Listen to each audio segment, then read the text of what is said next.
బైబిల్లో కీర్తనల గ్రంథం 1వ అధ్యాయము ప్రతి ఒక్కరికి కంటత వాక్యంగా ఉండిపోతుంది. అది చూడకుండా అయినా మనం చెప్పేయచ్చు. అంత చిన్నది అండ్ చాలా మర్మం ఉన్నది.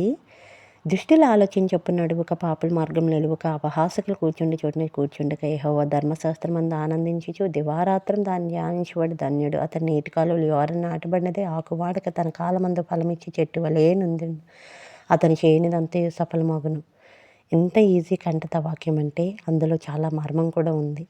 మనం ఎక్కడ ఉండాలి, ఎక్కడ ఉండకూడదు అనేది, ఏ మార్గంలో వెళ్ళాలి, ఏ మార్గంలో వెళ్ళకూడదనేది, ఎటువంటి వారి చోట కూర్చోవాలి, ఎటువంటి చోట కూర్చోకూడదని దేవుడు స్పష్టంగా రచింపజేశాడు. అంతేకాదు మనం ఎందులో ఆనందిస్తున్నాం, దేవుని యొక్క వాక్యం ఉందా లేకపోతే ఈ లోకానుసారమైన వాటి ఉందా అని స్పష్టంగా రాశారు.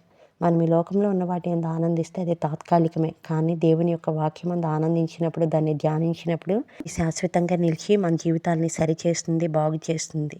అంతేకాదు మనం నీతిమంతులుగా ఉంటే దేవుడు మన యందు దృష్టి నిలుపుతాడు. కాబట్టి ఇప్పుడు నీతిగా